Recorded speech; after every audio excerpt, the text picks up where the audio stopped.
All right, everybody, how you doing? This is Ace with Pocket Aces underscore USFL. I am here today with Hype from USFL 1.0 Network on Facebook, Twitter, YouTube, basically anywhere that you can find us.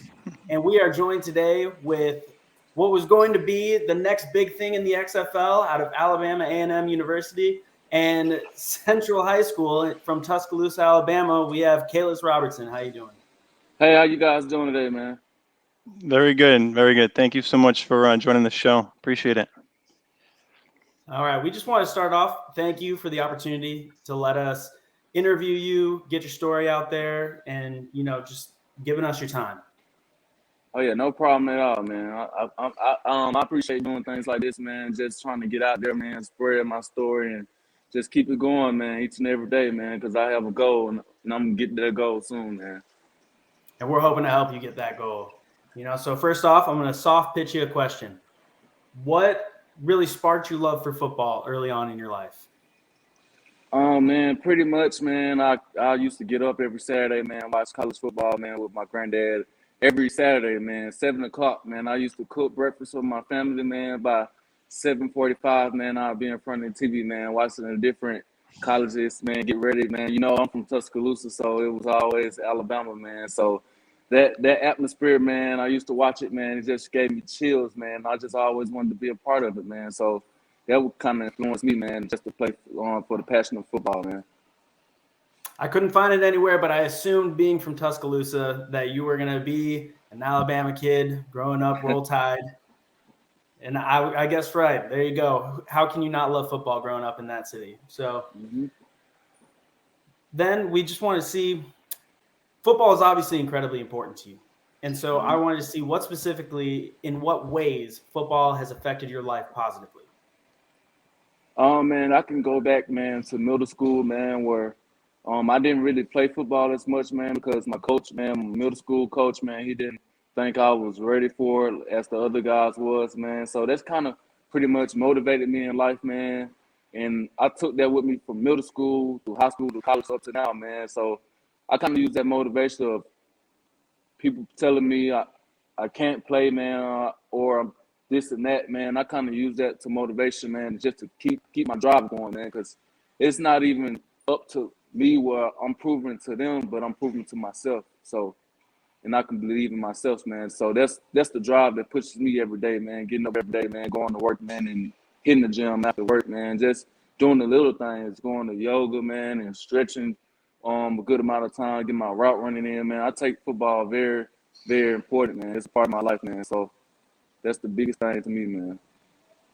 I mean, I can tell that it's incredibly positive for you. You're in the gym all the time. I don't know if everybody watching can tell. He's in the gym right now. The grind never stops with Kalis, and it's something to be commended and for everybody to look up to. I should have been in the gym today, so kudos to you for that.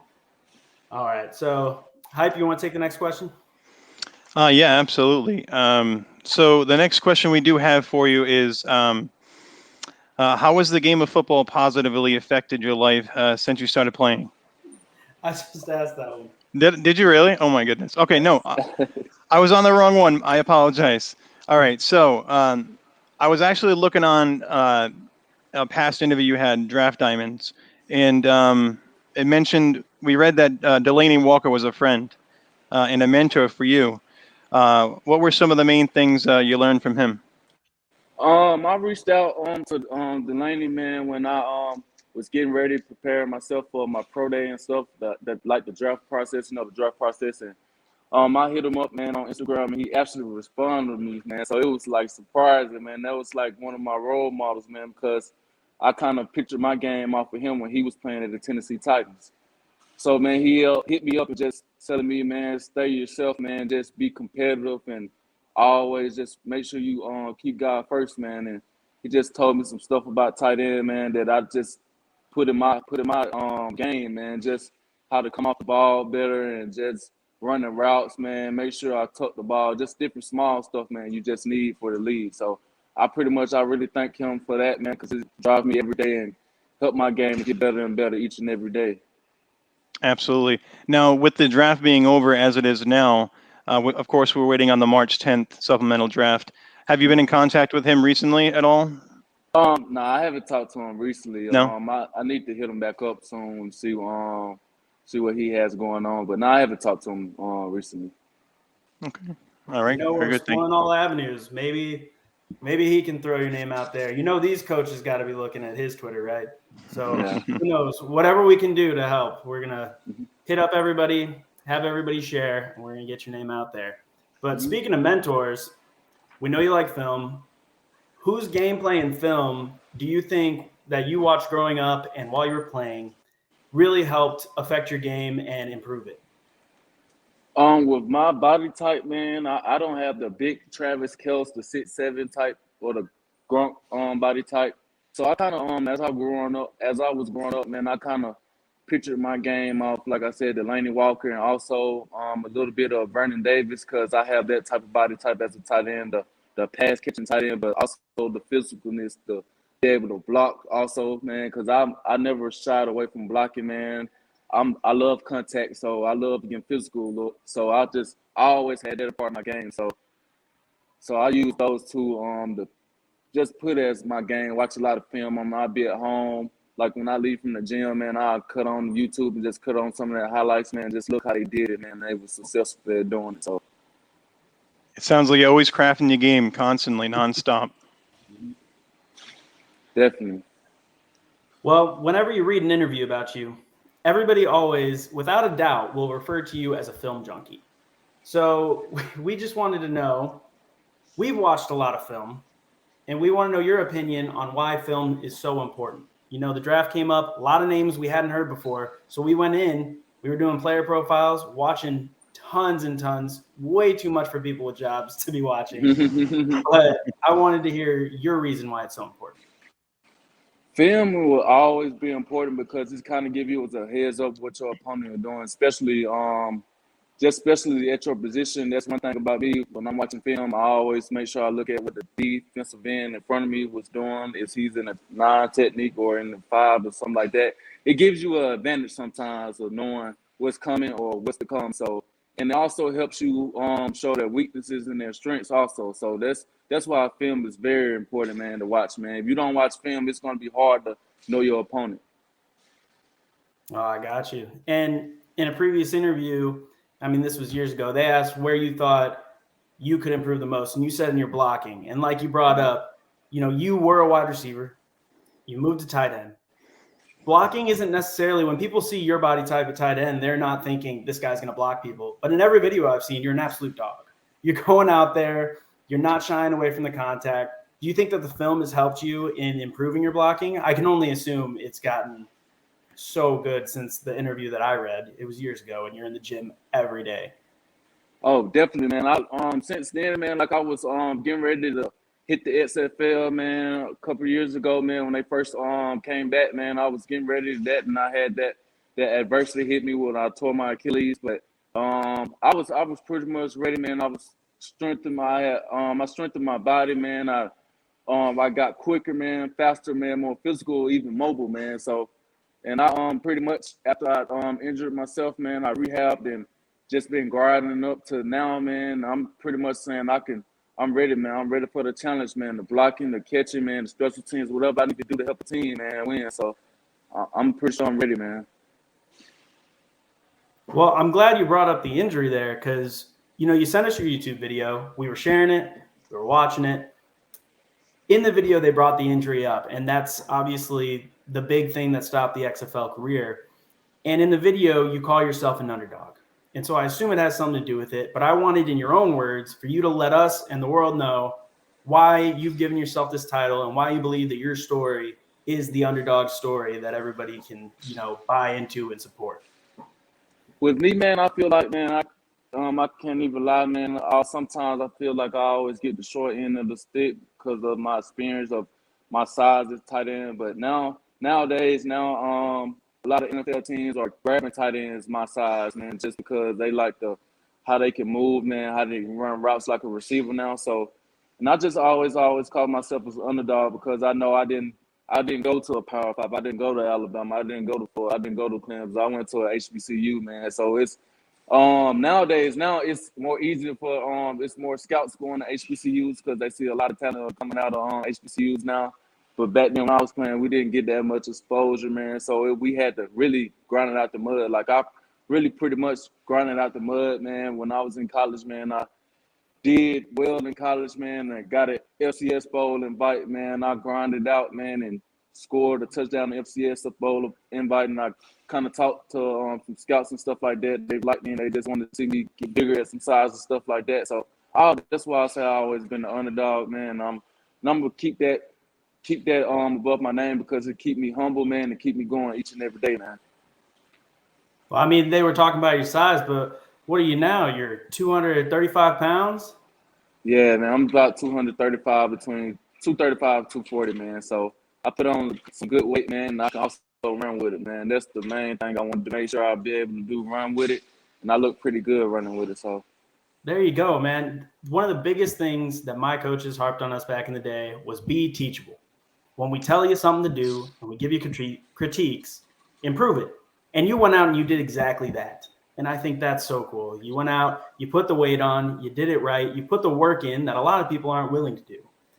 But now you mentioned HBCU.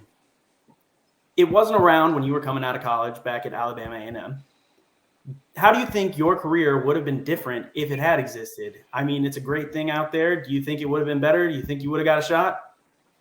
with that, man, I don't have any regrets, but if it was a lot of how they getting exposure now, man, I can't lie, man. I think I would have got a big shot, man, because I would have been one of the top players in my in the HBCU schools, man, just because of what I know now and what I was doing back then, man. It was kind of big. So the coaching staff we had kind of helped me out because we did a lot of formations and a lot of plays that went towards the tight ends, man. So yeah, I think I would have been a big part of my school with HBCUs then, but I don't regret where I am now because we all have a story, man. I'm just trying to finish my story, man.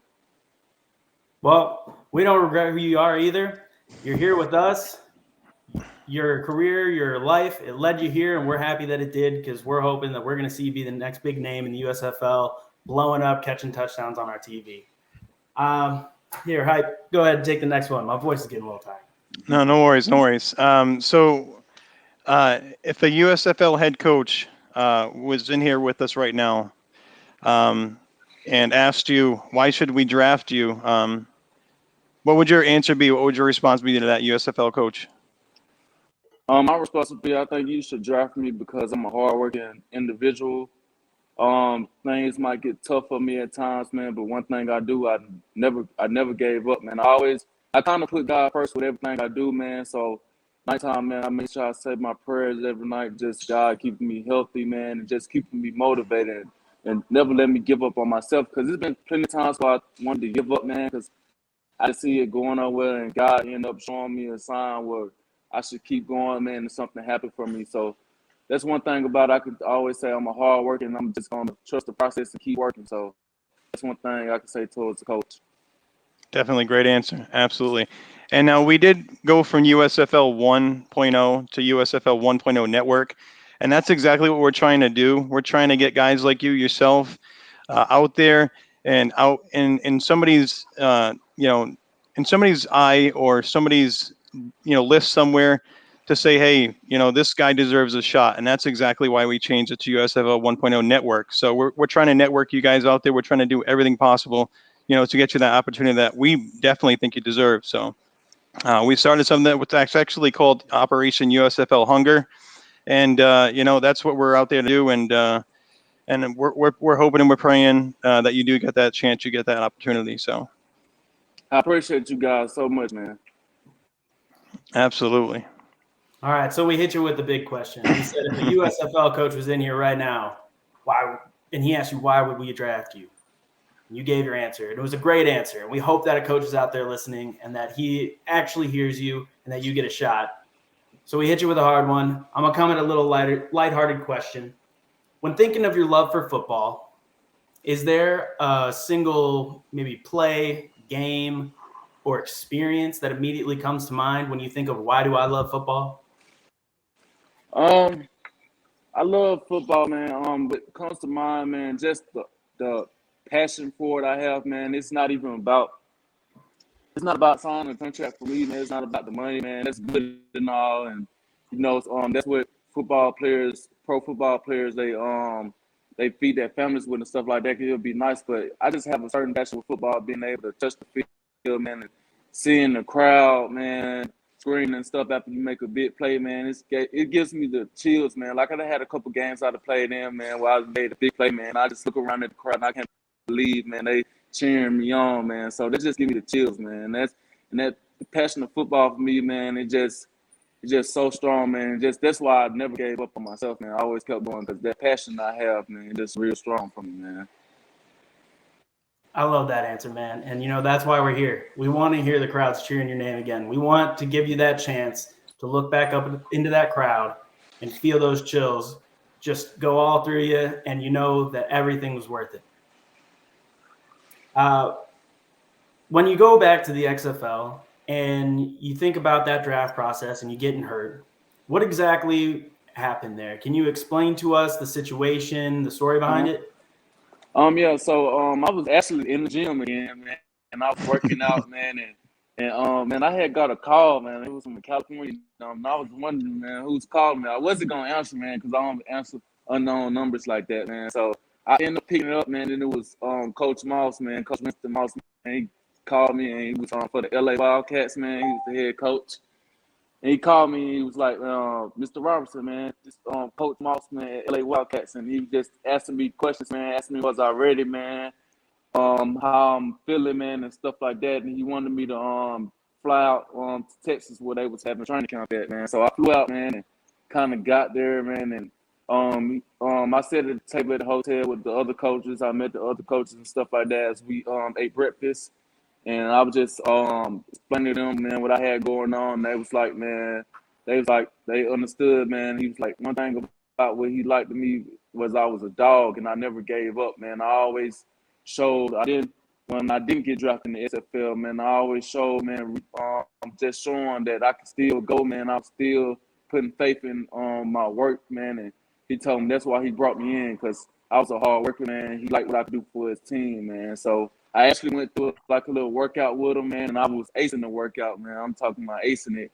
And on the kind of the last drill, man, I kind of felt a pop in my Achilles, man, and it sucked, man, because I was right there. It was a week right before the season, man, right before the season started, man, a week right before the season. He was very upset because he said, man, he had plans on signing me anyway, man, to the team. So I had to fly back to Huntsville, Alabama, and have surgery. And one Sunday, the SFL season started, man. I was watching and sitting on the bed, resting up for my surgery, and I got a message, a text message, and it was actually during the game, man. It was Coach Moss, man. He was texting me and saying, man, I could really use you today, man. That just kind of, man, so much motivation, man. I started crying, man. I was just wondering why I had this happen to me, but I know sometimes God throws a little adversity to see how we responded, man. And I kind of responded the right way, man. So I'm back what I'm doing now, and I'm strong and faster and whatever, man. So I'm ready, man. Man, you hear stories like that, and it absolutely hurts your soul to hear about something happening like that. But it warms it to hear about a coach who cares enough to do something like text you while he's in the middle of a game, show his appreciation, and let you know that he's thinking of you. And like you said, God throws those adversities at us. Everybody likes a comeback story. And so you're coming here, you're going to be the best one in the USFL. When you get drafted in that supplemental draft come March, everybody's going to know your story. Fox is going to be putting those big banners up and at halftime showing your story. So we're super excited to see it. Yes, man. Thank you guys, man. Oh, of course. Absolutely. I just had one last question for you. Just piqued my interest, and I wanted to know and ask someone firsthand. What was the draft process like as far as getting a contract and, during the draft for the USFL? Like, was it stressful? Was it just crazy? Was it easy to get a contract? I don't think it was kind of easy because during the process with the USFL, it was kind of difficult, man, trying to reach out to the administration and just to personnel people, man, because you can reach out to them, man. There's a lot of guys who would hit me up, man, wondering, have I heard anything? It was hard because they wouldn't even respond, man. So I kind of one day, I had did a workout video as I was running routes and stuff out like that outside, man, and I kind of posted it. Then I had a couple of coaches, man, from different teams of each team, man, kind of hit me up, man, and they was asking me was I in the draft and stuff like that, man. They said they're trying to evaluate me ASAP, and actually Jim Pope, I got in touch with Jim Pope. He's the player administration of the USFL. He kind of hit me up. I talked to him about it, and he said he's going to send my contract over. So that's how I got my contract through the USFL administration. So that was kind of big for me, man, because he actually looked at my page and stuff like that and seen what I had going on. And he's seen that I was real good for the USFL. So I'm kind of thankful for that. Man, if you can't tell them, show them. That's such exactly. Yeah, definitely. Well, do you have anything to say, Hype? Well, we got. Oh no, you good. No, I'm so sorry. So we got actually one comment I want to go ahead and bring on the screen, and it's from Brian Webster. He's actually a part of the actual page and the network, overall. And he did ask, "What's the one thing you would tell 10-year-old Kalias?" Man, I would tell him to never give up on your dreams, man. Working in the world is gonna always be the working. You can work always, man. You can always got time for work, but one thing you can do is always take your dreams, man. Because you only have one life to live, man. So you should do what you want to do first, man. Whatever that is, playing basketball, playing football, man. Trying to be a rapper, trying to be a singer, man. Trying to be a chef. Whatever you have in mind, what your dream is, you should always take your dreams. Great message. Absolutely. Man, I'm sure 10-year-old Kalias would absolutely love that message, but would also have his jaw hitting the floor, seeing what an absolute beast that he was going to grow up to be. So one last question before you go. Mm-hmm. Which team, if you could pick, would you want to join right now in the USFL? Man, I'm not going to lie, man. I like Houston, man. I like Houston, what they have going on. I know that offense is going to be a type of spread offense probably.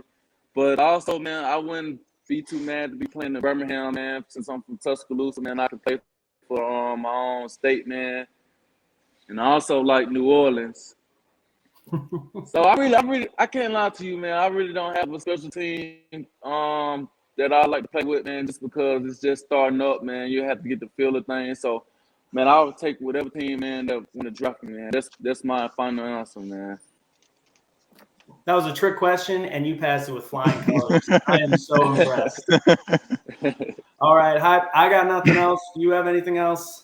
Well, I mean, we wanted us to go ahead and touch back on the Operation USFL Hunger.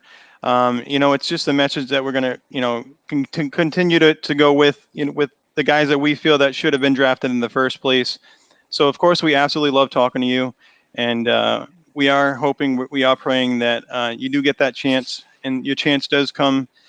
And then, once it does, we'll get that Robertson jersey, of course, absolutely. No matter what, whatever team it is, even if it's not the Gamerless Ace, we gotta rock that uniform, that jersey. So I will make an exception for you. Good. So of course we're going to be sharing your post everywhere like we have been. We're going to continue to do that. That won't stop. So one last time, what's your hashtag Operation USFL Hunger message to the coaches and players out there that are waiting, just like yourself, that feel they should have gotten the opportunity to be in the draft as well, or to be drafted? To other players who didn't get picked up, man, like me and stuff like that, I'll tell you, man, it's a process, man. Just like the NFL, man, when the draft come around, man, they draft their players, but you gotta have a free agency for the league, man. So, man, your time coming, man. Just keep grinding, man, and man, they're watching. Just understand, someone always watching you, man. So if your time coming, keep it going, man. Good answer. Absolutely. I just want to make sure before we do let you go, I just want to take a look at the comments, and yeah, it's Operation USFL Hunger, and Webb, our guy on our page, Breaker Blue. He's calling for Breaker Blue. So, but I don't care where you end up. We just want you to see. We just want you in the USFL. So either way, But for myself personally, I want to thank you for joining, the live tonight, taking time out of, your gym time. I'm not sure if you were actually done or not, but, you're still in the gym there. So we appreciate it. And again, we'll be praying that somebody does pick you up and you to get your hands on that USFL contract. Ace. Yes, sir. I appreciate you guys, man. Absolutely. Thank We you. appreciate you. Thank you so much. From USFL 1.0 Network, from @PocketAces_USFL on Twitter. We want to thank you, Kalias Robertson. We want to hopefully get your jersey one day. And we hope that the next time you're looking up into the stands and you're getting those chills, you're looking right into a camera, right into our living rooms, and we're smiling right back at you. Thank you for joining us. We were Thank you guys, man. I mean, you have a great night, Kalias. Take care, all right? You too, man. All right. Thank you.